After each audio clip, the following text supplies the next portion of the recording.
appreciated it greatly. So now, after 30 days after we buried my father in a rather pleasant cemetery in suburban New Jersey, which is oddly the same cemetery that many famous, prominent Hasidic and Bible rabbis are buried just down the lane from my dad, I move on from this period of Shloshim into the lighter period of mourning for the rest of the year. My beard will come off tomorrow. I won't have to leave the davening every day, and I will blend back into that anonymous crowd of people saying Kaddish. And then, come next year, the daily Kaddish will stop, and I'll just be one of the many Yizkor sayers and Yortzeit observers. And yes, the suddenness of losing my father will gradually wear off, and it will become a fact of life for me, much as it became a fact of life for my dad, who was only 34 years old when he lost his father. And most likely my own memories will change as my first-hand recollections blend with others' stories and evolve into the larger pot of family folklore that I'll tell my kids about Grandpa Jim. But what I hope never disappears is perhaps the most poignant lesson in dealing with my father's death, which is namely the fact that you never know when it will be your time to go. My father thought a lot about death in recent years. Many of his poems deal with the end of life, and the end of his life specifically. He was fairly certain he would die of a heart attack. Now, he didn't, of course, but I think the fact that he thought about and really confronted death gave him a sense not only that you need to make every moment count, which he did, but that every moment could be your last. The implications for me are profound. When we have a conversation with someone, that could be the last time you ever have a conversation with that person. And when we send an email, it might be the last email that we ever send. And when we hug goodbye, it might be the last time that we ever hug. So you would better make that conversation meaningful, and make that email a happy and funny one, and make that hug a tight and loving one, because you'll never know if that's your last. I'm really proud to say that I hugged my father tightly before we said goodbye, outside the Gammerons' apartment on Reish Lakish Street on Sunday night, March 3rd, sometime around 8 p.m., before we returned to Efrat, and he headed off to his Agnon group. And I'm really thankful that we had a conversation on Erev Pesach about his plans for the Seder, what I was going to do, what he was going to do. And I'm eternally grateful to my father that he sent me an email right after Yom Tov. A funny email, very typical of Grandpa Jim. It had a short little cute poem about the weather, some updates on the Chag, some reflections on what happened, and he ended it with his reminder, drive carefully. I miss my father, and I will always, always miss him. But together, we made all of our moments count. Thank you.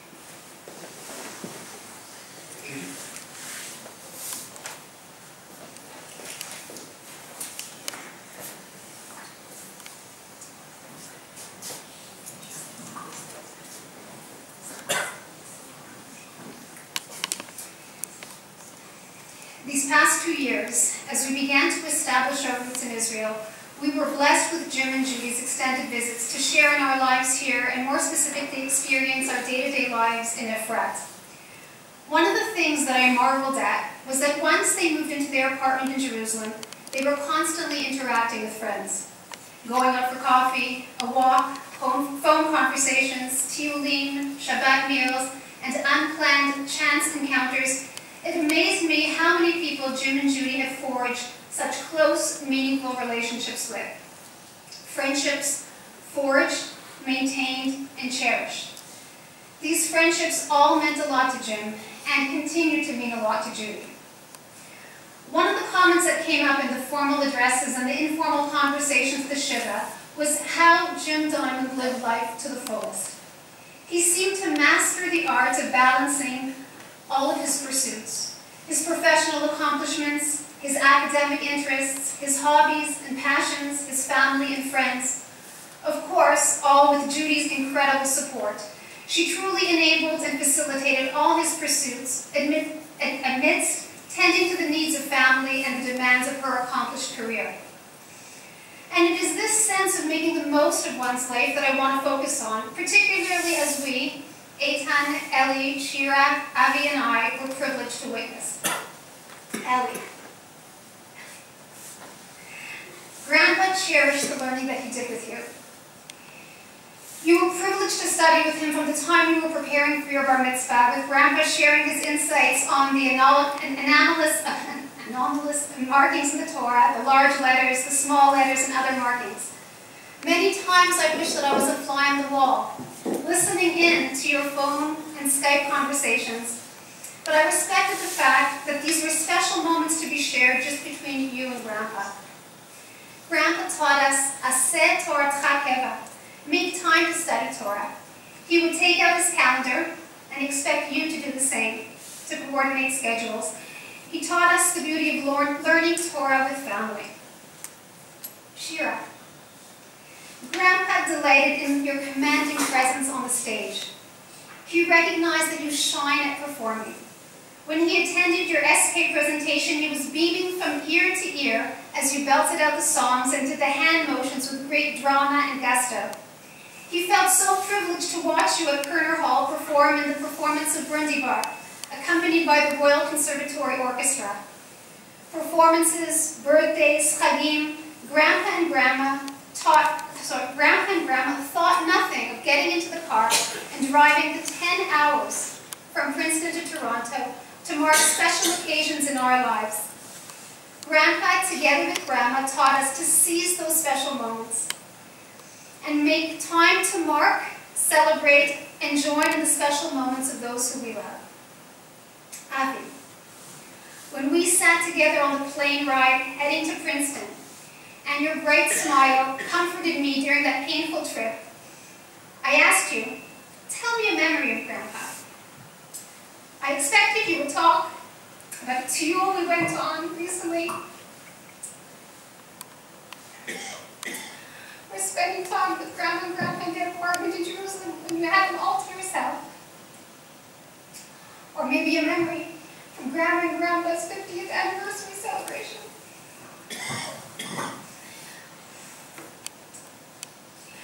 When they treated their children and grandchildren to a most meaningful and fun-filled experience in Israel, a catalyst for us embarking on our lives here in Israel. But instead, you talked about a memory from when you were about 5 years old, and Grandpa and you were talking about General Grievous, a character that at that time had captured your attention. The simple experience of Grandpa sitting on the carpet with you and asking you about your interests was a memory that stuck with you.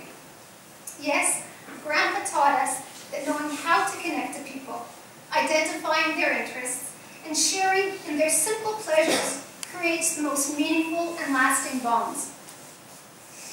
If we can take from the many lessons that Grandpa taught us, including making time to study Torah with family, joining in the special moments of those who we love, and learning how to listen to others, appreciate what is meaningful to them, and take an interest in their passions, then we will keep Grandpa alive in our thoughts, words, and actions. Yehed Zichro Baruch.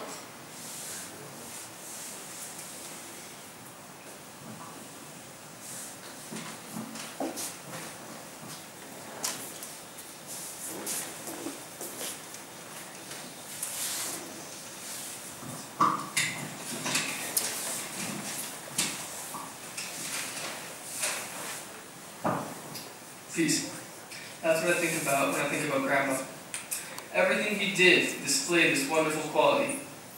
Whether it was his classical music that I could still hear him announce on the radio, or his love for animals, he was a vegetarian, or his love for Israeli literature, Grandpa was a man of peace.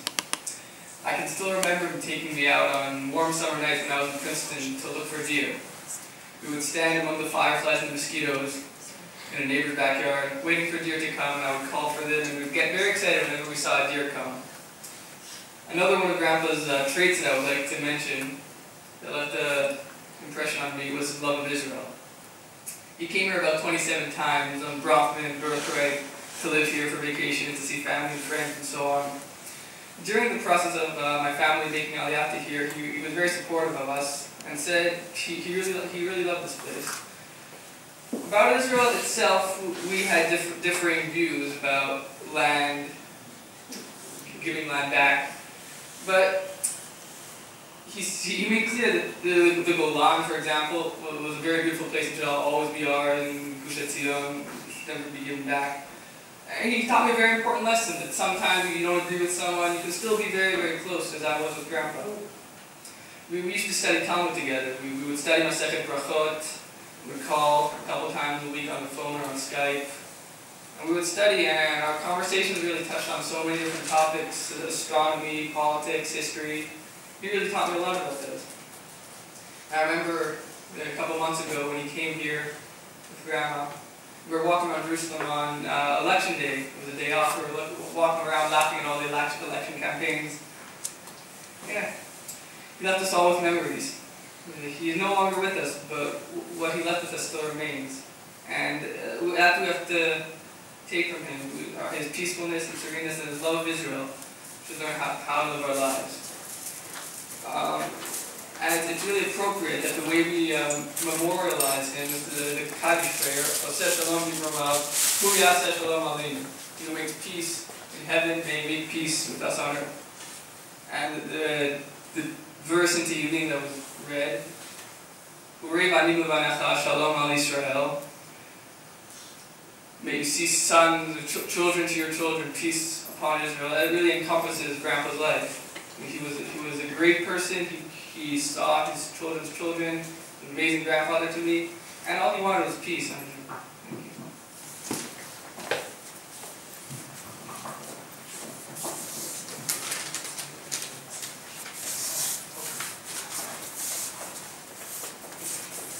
I'm going to get a couple more cheers.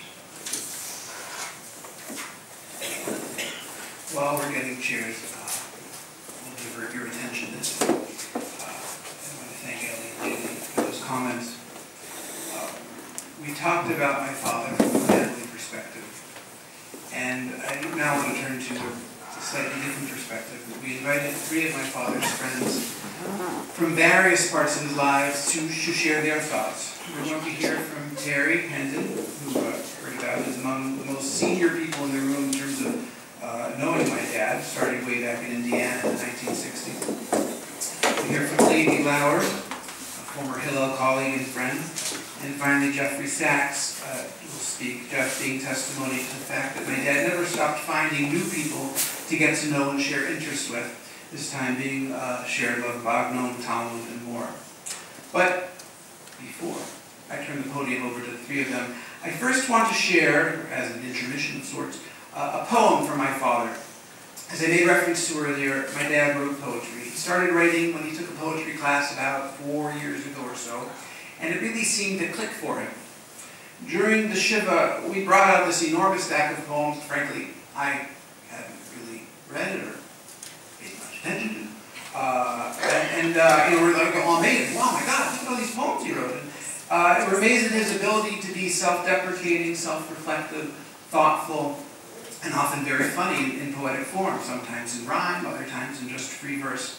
They really gave him an outlet for sharing ideas in that big cauldron of ideas that bubbled inside of him that he couldn't necessarily express in the traditional ways of writing.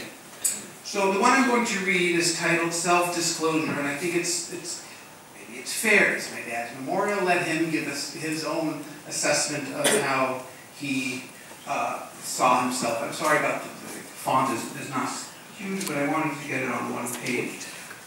So you'll listen and follow along. It's titled Self-Disclosure. I am a 20th century man, a model from the late 1930s, high mileage, but in good condition, no rattles, runs pretty quiet, original equipment, a few parts repaired. Not yet an antique or a jalopy, lots of tread left on the tires, still on the road. I'm analog, not digital. Prefer paper to plastic, read newspapers, bound books, a hard copy guy. Movies move me less and less these days. Don't write much in longhand anymore. And while I don't miss my typewriter, it bothers me that words are now processed like cheese or data. Spelling and grammar still count for me. I'm a 20th century man. I'm far from done with Kafka and Agnon, Mahler, the Fab Four, Joan Miro, all still lead me to the lighthouse. Radio beats TV, no contest. Though big screens are great, small screens reduce the mind's eye, if not the mind itself. They don't belong on phones, which are for talking, no? I believe in yesterday, I'm not so sure about tomorrow. Today is all I have. Isn't that what it means to be a 20th century man? Terry?